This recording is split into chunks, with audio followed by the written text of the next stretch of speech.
Rusia ngamuk, senjata kiriman Amerika dan NATO hancur dibom. Rudal jarak jauh telah diluncurkan.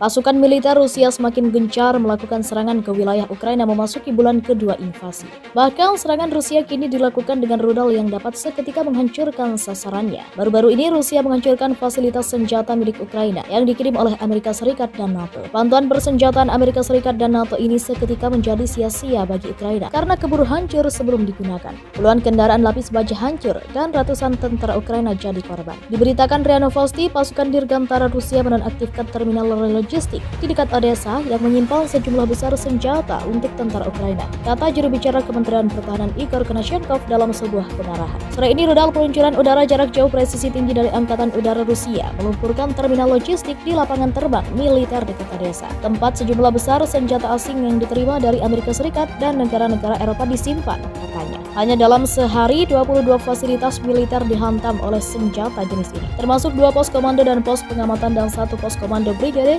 11 benteng, serta tempat-tempat di mana tenaga dan peralatan militer angkatan bersenjata Ukraina terkonsentrasi. 79 objek lainnya dihancurkan oleh pesawat. Menurut Konashenkov, kerugian musuh berjumlah 200 orang dan lebih dari 30 kendaraan lapis baja dan kendaraan. Perwakilan departemen menambahkan bahwa 3 gudang senjata, peralatan militer dan amunisi dihancurkan di dekat Ilychevka dan Kramatorsk. Di daerah Novaya Dmitrovka, sistem rudal anti pesawat PUK-MI, sistem rudal anti pesawat PUK-M1 dan 3 stasiun radar dihilangkan. Pada 24 Februari, Rusia melancarkan operasi militer di Ukraina. Menurut Presiden Vladimir Putin, tujuannya adalah untuk melindungi orang-orang yang telah mengalami pelecehan, genosida oleh rezim Kiev selama 8 tahun. Seperti yang dinyatakan oleh Kementerian Pertahanan, angkatan bersenjata hanya menyerang infrastruktur militer dan pasukan Ukraina dan telah secara signifikan mengurangi potensi tempur Ukraina. Tugas utama di Departemen Militer Rusia disebut pembebasan Donbas. Setelah invasi Rusia ke Ukraina pada 24 Februari 2022, sekutu NATO serempak mengutuk tindakan Rusia tersebut dengan satu suara. Namun perpecahan tetap ada pada masalah perdagangan energi dan tingkat sanksi yang akan dikenakan pada Moskow.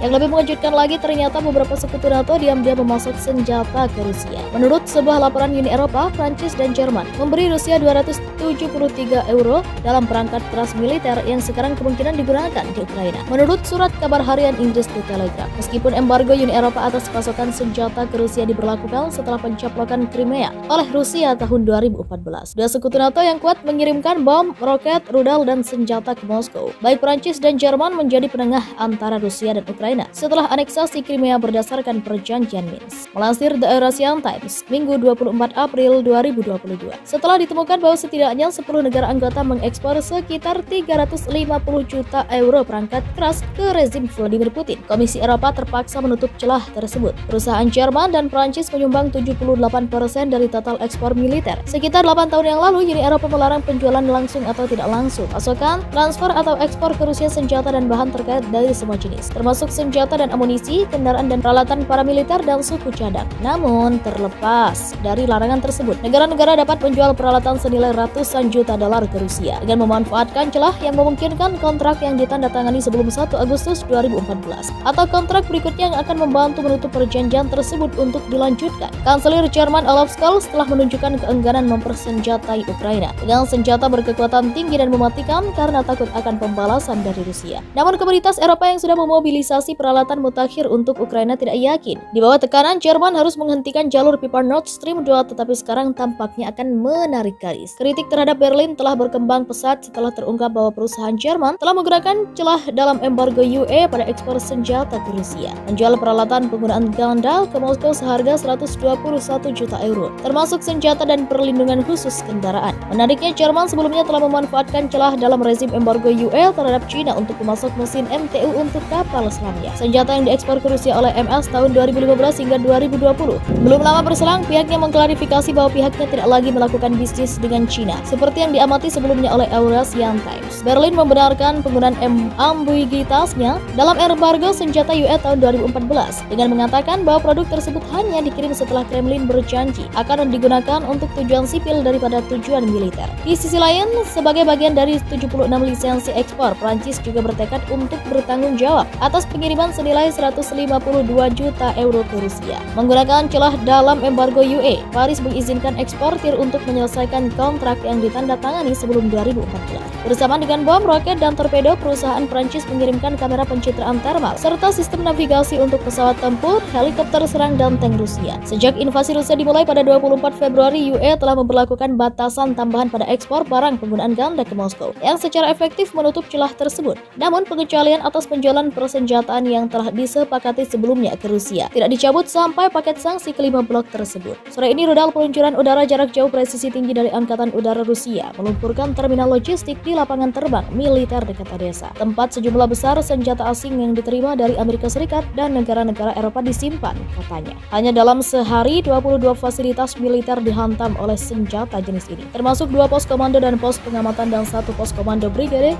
11 benteng, serta tempat-tempat di mana tenaga dan peralatan militer angkatan bersenjata Ukraina terkonsentrasi. 79 objek lainnya dihancurkan oleh pesawat. Menurut Konashenkov, kerugian musuh berjumlah 200 orang dan lebih dari 30 kendaraan lapis baja dan kendaraan. Perwakilan departemen menambahkan bahwa 3 gudang senjata, peralatan militer, dan amunisi dihancurkan di dekat Ilychevka dan Kramatorsk. Di daerah Novaya Dmitrovka, sistem rudal anti pesawat BUK-MI, sistem rudal anti pesawat BUK-M1 dan 3 stasiun radar dihilangkan. Pada 24 Februari, Rusia melancarkan operasi militer di Ukraina. Menurut Presiden Vladimir Putin, tujuannya adalah untuk melindungi orang-orang yang telah mengalami pelecehan, genosida oleh rezim Kiev selama 8 tahun. Seperti yang dinyatakan oleh Kementerian Pertahanan, Angkatan Bersenjata hanya menyerang infrastruktur militer dan pasukan Ukraina dan telah secara signifikan mengurangi potensi tempur Ukraina. Tugas utama di Departemen Militer Rusia disebut pembebasan Donbas. Setelah invasi Rusia ke Ukraina pada 24 Februari 2022, Sekutu NATO serempak mengutuk tindakan Rusia tersebut dengan satu suara.